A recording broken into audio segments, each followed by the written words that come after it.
Yaakov served as director of the Institute for Contemporary Affairs at the Jerusalem Center for Public Affairs. He was also commander of the IDF National Defense College and the IDF Staff and Command College.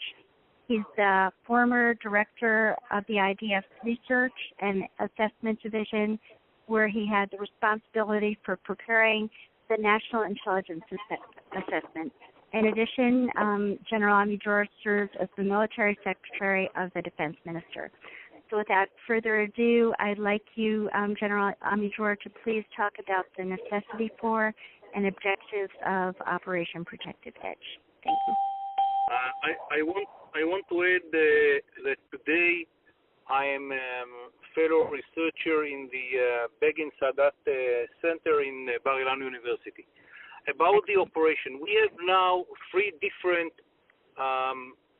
elements in the operation. One is clear defense, is to be sure that no Hamas will not succeed to infiltrate into Israel through the tunnels that still exist. And in this area of defense is the Iron Dome, very important as part of our ability to stop any launching of rockets and missiles into Israel. This is a pure defensive area of the operation. The second one is in the offensive side of the operation. It's the Air Force and the intelligence, or if I'm going through the logic, it's the intelligence and the Air Force together try to identify, to locate, and to hit the infrastructure of Hamas, from headquarters to launches, areas, and so on and so forth. It is ongoing process all the time. The intelligence is in a real-time process of identifying the targets, and the Air Force is coming in based on the intelligence to bomb those targets. The third part of the operation is the land operation, in which the goal is very limited and the geography is very near to the fence, is between 2 to 3.5 kilometers, to take the area from which all the entrances of the tunnels can be identified, to identify them and to destroy the tunnel network, which is leading from the Palestinian side to the Israeli side. There are other two systems of tunnels which we don't touch. One is the tunnels coming from the Sinai into the strip, into the Gaza Strip. Most of them had been blocked by the Egyptians in the last few months, and the more complicated, sophisticated, and much bigger network of tunnels under the populated area of Gaza that's supposed to take part, or to be a very important part of the efforts that Hamas made to prepare himself for any attempt by the Israeli land forces to enter into the Gaza Strip. These are the three elements of the operation: the defensive side with two elements, the offensive side by the Air Force, and the land operation, which is now ongoing process again. Every few hours we either identify new tunnel or in the process of destroying them. Around 30 had been identified up till now, and we are in process of destroying them, and we believe that there are some others that we didn't get to yet. There is pretty good intelligence about most of them. So this is the situation. Hamas is still launching rockets into Israel from Tel Aviv to the south, or from Ra'anana to the south. For the Americans who know the place, Ra'anana is the line from which to the south is the range of the missiles that they have. Up till now, we killed around 800 Palestinians. We believe that at least half of them are members of Hamas, although Hamas claims that much less of them are members of Hamas and Islamic Jihad and so on. And we destroy very important parts of its domestic production capability. And they launched into Israel around 2,000 rockets and missiles. They begin the war with the operation with around 9,000, 10,000. And I don't know how many they have more, between 3,000 to 5,000. This is the situation, and now I'm open to questions with. Okay, I'll take the liberty of asking the first question. What is the objective? I've heard different things. Is it just a period of quiet, or do you really want to clean up the leadership of Hamas? No. The Prime Minister was very clear at the beginning of the operation. He said that our intention is not to destroy Hamas, which for that you have to reconquer the whole Gaza Strip. It's a huge operation with many casualties in our side, in their side. We might come to that situation that we don't have any other choice but to do it. But the intention at the beginning of this operation was quiet, to make Hamas understand that he is paying very high price and getting nothing. And that will bring to a period of quiet. I don't know what will be the length of this period. The longer the operation, the chances that the longer the quiet period will be, because when they will come out and they will see what was destroyed by us, and within a few days, between 5 to 15, we will succeed to destroy all the tunnels. Remember, each tunnel it takes a year or two to build, so it's a huge problem to rebuild it in the future. So this is the goal: to destroy the tunnels, no tunnels anymore, and to make Hamas understand that he should go back to the period before the operation, after the last operation a year and a half ago. I mean that they didn't launch rockets and missiles into Israel. But I'm telling you, this is the present goals of the operation. If that will not succeed and ceasefire again and again will not be accepted by Hamas, we might come to a situation in which we will not have any other choice but to reconquer the Gaza Strip. We are not running to this situation. We don't want it, but we might come to this situation. We don't want it because we understand the price of lives of soldiers and officers in our side and many civilians in their side.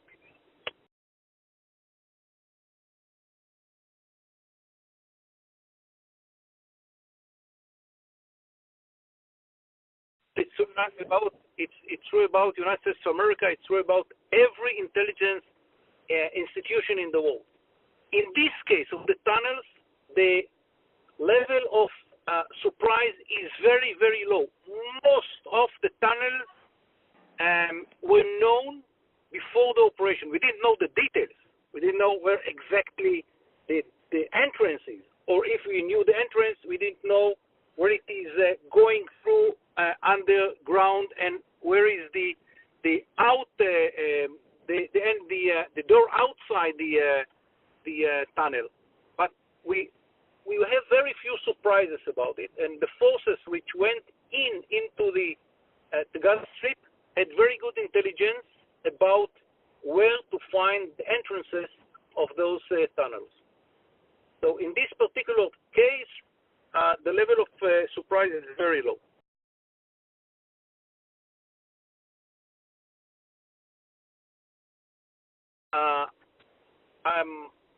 The exact PDA is not known yet. We targeted all those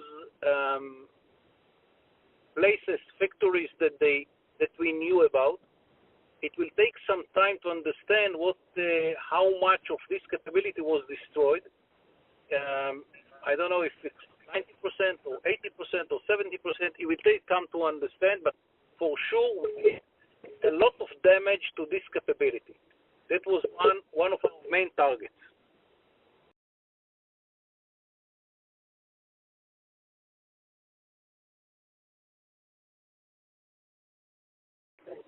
I think that the people that we will speak with are two groups. One group, it doesn't matter what we will say and what will we do. Every time Israel should be condemned. It's it's in this committee in Geneva, which led by Venezuela, Iran. I don't know. These are the countries, and with all due respect, I don't have any expectation that we will succeed in any case, in any efforts, in any whatever we will do to convince any of them. It's a group of automatically pro-Palestinians, even if the Palestinian side is terrorists like Hamas or others. So whatever we will do, it will not help us. So we should not invest any energy on them. There is a big group of other people that are that if they know the truth, the facts, it might help them to judge Israel in a better way. And we are doing whatever we can to bring the facts. I give you an example. I spoke in Channel 4. It's a British channel, and the guy on the other side who made the interview, I don't know his name, said, but you are doing illegitimate action, with respect. We have in all cases, 2005 from Gaza. Gaza is only one how is that connected to what Hamas is doing, launching rockets and missiles into Israel? I didn't convince him. I mean, there are people who prefer to neglect the facts. With these people, nothing will help. To many others, we have to bring the facts, and maybe the facts will convince them. We have now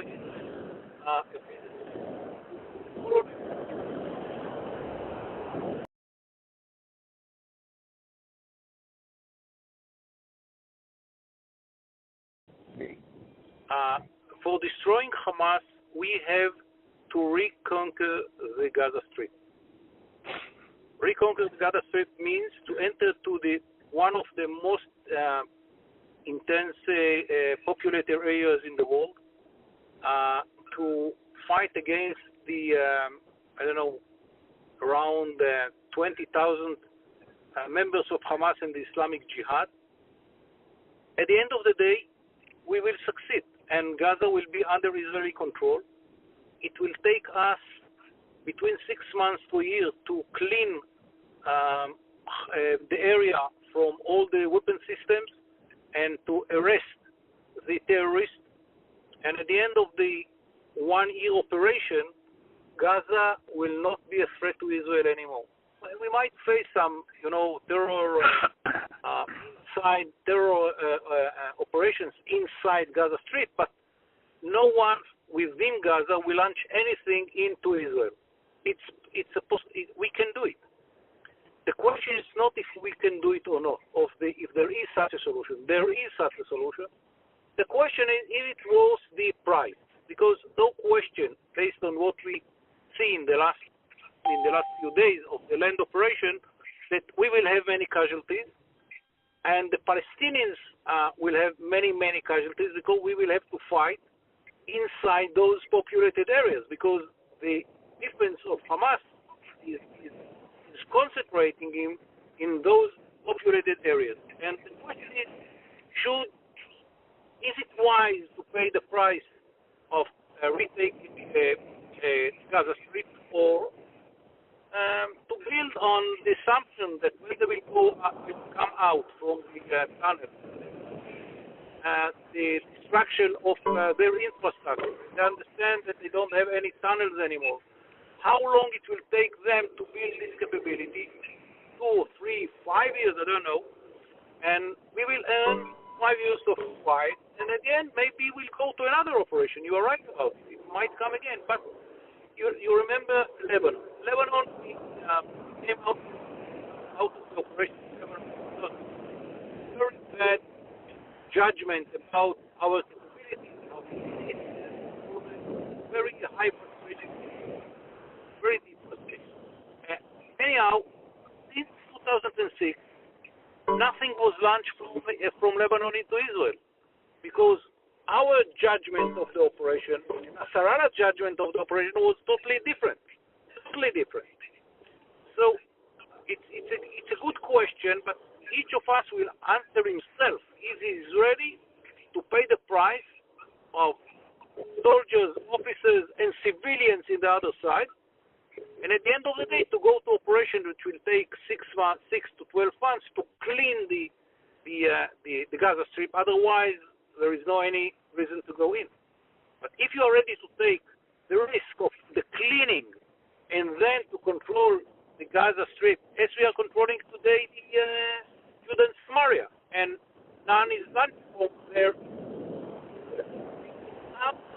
and it might happen in the future if the Hamas will not accept the ceasefire, that we will be forced by the fact that they are launching rockets and missiles into Israel all the time to do it. But I don't think that we should run to this operation.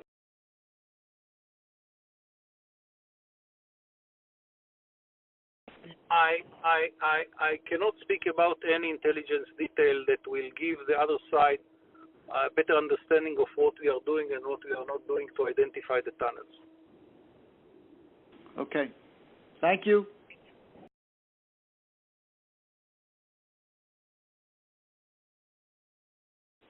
Look, what happened in the area which is going from west of Baghdad to the northeast of Syria is a new phenomenon. It's an organization which, on the name of Allah and Muhammad, his prophet, is calling himself a caliphate, and they are a real. It might be, very significant historically if they will succeed. If they succeed to build something which is real, not just a movement of killers who are going around assassinating people, but if they will build something real, that will be very significant. I believe that after they will, embrace the area and swallow the tribes and all in those areas, much of them is empty, by the way. The next stage the next goal will be Jordan, and the Jordanians understand it. Everyone understands it, and everyone understands that in that situation, Jordan is the cornerstone on the defense wall of the whole area. So Jordan should be helped whatever is needed, and I believe that everyone understands it. But you are right. Jordan might be the next stage, or at least they will try that Jordan will be the next stage. I'm not sure that it is as easy as Iraq, which is integrated before the ISIS, and it is not as easy as Syria, which is disintegrated during the war between the rebels. Jordan has formed a big forces dedicated to the kingdom. So it is not going to be the same. I said that Jordan is not going to be the same easy target as was Syria and Iraq today, because both of them had been disintegrated before the ISIS came in, and a totally different situation in Jordan.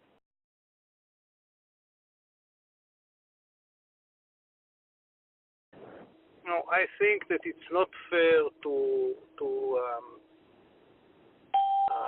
draw this picture of relations between Israel and the United States of America, with all due respect. They don't hold anything, and in Gaza we are totally independent, and we do what we do based on our intelligence. But at the same time, it's very interesting to see that in Geneva, the only state which voted against the condemnation of Israel was the United States of America. None of the European countries voted against it. The aeroplanes which are doing the job from the air, all of them are USA made. I mean, it's a relation when the Secretary of State is coming here and try to put suggestions on us. At the end of the day, it's our decision what to do. With all due respect to all the others, it's our responsibility. And if Israel will have the need to extend the operation, the land operation, we will do it. And it's our decision at the end of the day. We can hear advices from good friends in Washington, but the decision at the end of the day will be ours.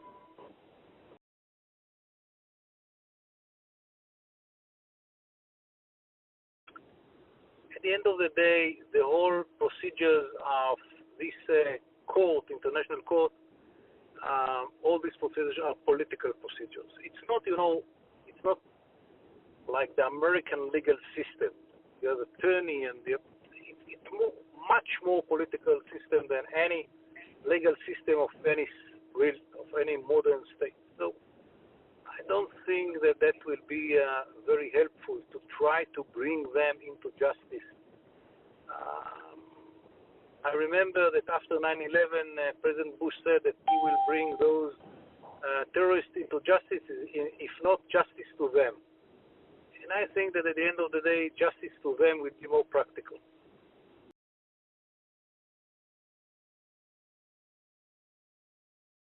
I think that the missiles which were found by UNRWA in one of their schools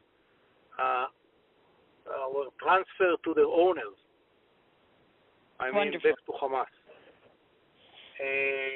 About the statistics, we don't have yet. It will take time.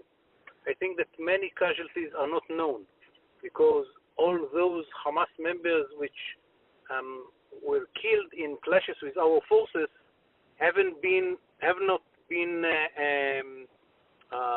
evacuated from the area by the authorities or Hamas organization. So I think that they don't know the real numbers. For sure, we don't know yet the real number. It will take some time to have all these statistic ages and so on and so forth. But I believe that at the end of the day, we will find that, like the previous operations, it's 50-50. It's 50 or even more members of Hamas and 50 and probably less innocent civilians. Yes, of course. Okay, looking at the results of the Gaza withdrawal in 2005, what is the mood for any further withdrawals from Judea and Samaria, Judah and Shomron, or the West Bank, if you will? This is a political question that I don't have an answer to. What I can say professionally now, it's much more understood that if any agreement will be reached about retreating from the West Bank, Judah and Samaria, the security provisions should be much, much stronger than anyone anticipated before this operation. It was understood after the retreat from Gaza, but it is more understood now.